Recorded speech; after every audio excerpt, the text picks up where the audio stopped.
don't care what age you are. I want to be friends with you because I am lonely. But you realize you don't really want to be friends with your coworkers. Kind of dangerous. Forced to be in the same room with me for 3 whole hours. So I've made some progress making friends, but it's not been all sunshine and rainbows. There are a few things I wish I knew before I started, so in this video I'm going to go into a lot of cringe detail on what worked, what didn't, so that way you don't make these same mistakes. The first problem you're going to encounter when you're out of practice making friends is you have no idea where to go to meet them. When you're younger, you have school. When you're older, you have work, but you realize you don't really want to be friends with your coworkers. Kind of dangerous. So for me, I was like, where do people hang out? At the bar? Where they're trying to date people? What am I, a cringe pickup artist? No, I can't do that. There is an art to that and a talent to that I don't have. When you look up online a lot of advice on this, people usually say go to the places where the people you want to be friends with already are. Clubs, hobbies, gardening groups, whatever. The only place I could think of to make friends was in a classroom setting. A place where there are willing participants forced to be in the same room with me for 3 whole hours. I sound like a kidnapper, but you know what? Since that was my only option at the time, I had to make it work. My second problem was I had no idea how to introduce myself. To explain, I grew up in LA. I don't know how to exist other than to be an LA person, which means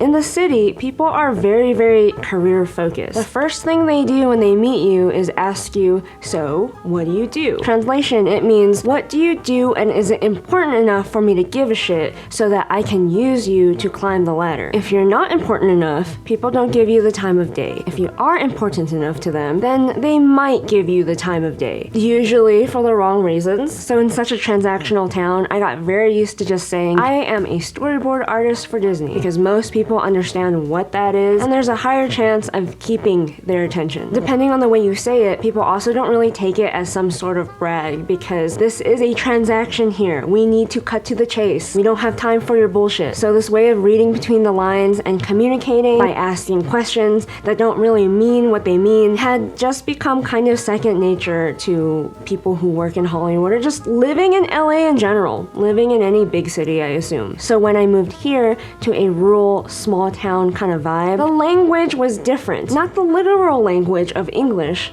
but the language of communicating. People still ask you, so what do you do? But they don't care all that much, actually, about the answer, the same way the people in the city do. That was, and is still, a huge culture shock for me. There are certain things that I feel like I have to unlearn from the way I grew up. The problem is, what do they care about then? I have no idea. Is it family? Is it church? Is it hobbies? The answer, it depends on the person, and that's my worst nightmare. First, let's talk about age. It's really hard for me to find people who relate to my experience being a 30-year-old in a town where there are a lot of 20-year-olds and there are a lot of 40, 50, 60-year-olds, but I have no idea where the 30-year-olds are, except for they're probably working and they're too busy to try to make friends with anybody or raising their kids or something like that. At first, I wasn't very picky about who I would make friends with. I don't care what age you are. I want to be friends with you because I am lonely. But at the same time, I crave understanding. The ones in your 20s, you guys have a higher tolerance for taking bullshit, because a lot of you guys in your 20s haven't experienced the full extent of how rough life can be, how sometimes life just slaps you over the head and calls you a bitch and spits on you. You guys are willing to tolerate more shit, and some of you are happy and willing to, too. It's amazing. Thank you, sir. May I have another? It's like you don't want to be considered entitled or dumb or lazy or something, which I understand. At the same time, most of you are insecure because there's all this pressure from society and people in your life telling you need to do something with yourself one day, which causes you unintentionally to be kind of career focused and ambitious, which I can't really relate to anymore. I've grown out of that period of my life, and I feel like if I explain it to you, you won't really understand or care to listen. You'll think, oh, old jaded person trying to tell me how to live my life. And then there are people who are 40 and up, and I would say you guys are experiencing your midlife crisis. Time and the desire to spend it wisely is really important to you because you feel like you wasted a lot of it in your 20s and 30s. But you also feel death slowly creeping up and reminding you, hey, you're going to die at any moment. And at the same time, you feel like you should probably have life figured out by now. Except you don't. No one ever does, no matter what age. But the problem is, there's all this pressure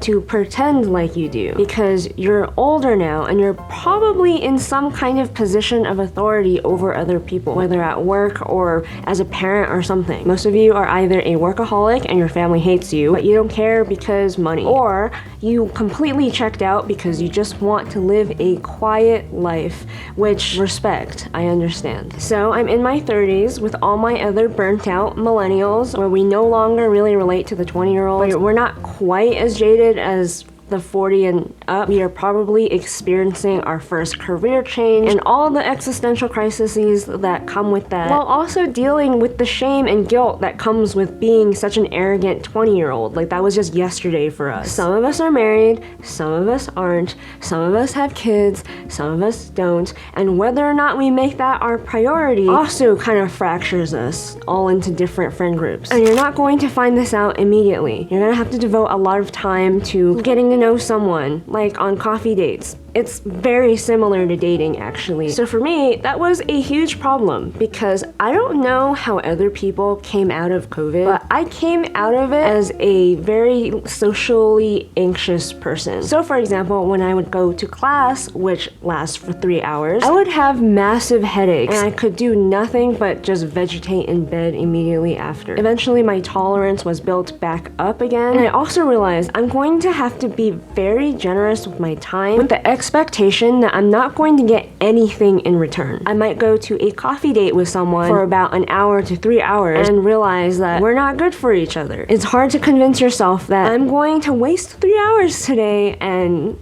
that is okay. The more I started doing this though, the more I realized that none of this actually is wasted time. I saw myself get better at communicating with people. Whether someone is good for you or not good for you, you end up being friends or not, that itself, that information is really useful for me to know myself, who I get along with. I don't think everyone is meant to be friends with everyone else. There are certain people that just gel together better with you, and I think that's okay. And learning more about other people have kind of taught me more about myself as well. Because I inherently spend a lot of time online making YouTube videos, I tend to lose my grip on reality a little bit, especially when you put yourself out there online. It's really easy to see a lot of hate or people just arguing with each other regardless. Look at any TikTok video. There's always gonna be some kind of argument in the comment section. You start being really protective of yourself and you start thinking pretty poorly of humanity in general. You think people really hate each other and are so polarized these days. I think it makes people hate other people and fear other people more than they should. But in reality, most normal people who exist in real life don't actually care all that much about whatever is happening on the internet, nor do they know half the time. I've experienced a lot more kind, genuine, honest people than I have awful, hateful, angry people. I think as someone who had developed some serious trust issues after leaving my job at Disney and then moving out of LA, it was really important for me to learn that people are not gonna hurt you for no reason. It's so important to put yourself out there and make friends. Otherwise, you're gonna turn into some scary incel person on the internet. And finally, I think my fear of other people stems from my own hatred of myself. I have extremely high standards for other people, but that's because I have very high standards for myself. I tend to internalize any amount of criticism that anybody gives me, even if it's from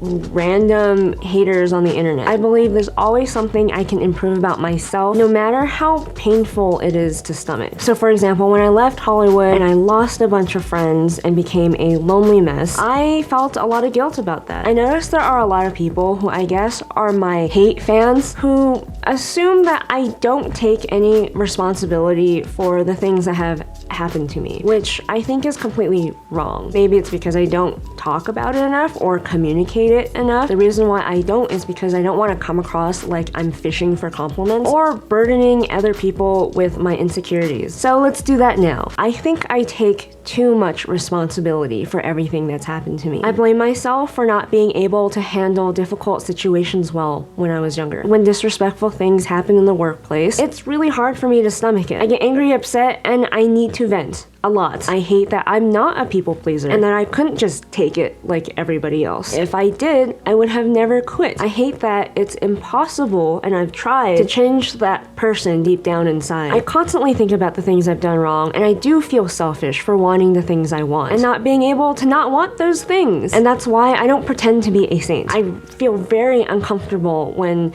at the time people would call me a martyr, and I'm like, no, I am nobody's martyr. Hollywood is awful, and I feel like an awful person for having participated in it. I mean it when I say there is nothing you can say to me that can hurt me more than I already hurt myself. So I can continue this self-flagellation for hours, but I'm sure you're tired of this by now. Or not, unless you're a sadist. That being said, I also don't believe reality is that black and white. As much as I would love to take on all the guilt, all the shame, all the responsibility for all the bad things that have happened to me in my life, that is just not reality, because I believe both sides have some responsibility to any toxic situation. Just because I have an endless amount of character flaws that I just mentioned doesn't excuse other people from treating me or anybody else poorly either. Accountability works both ways, but the internet doesn't like that because it's easier to just cancel someone. It's also a very dangerous path to truly believe that everything is your fault. That's literally how things worse than depression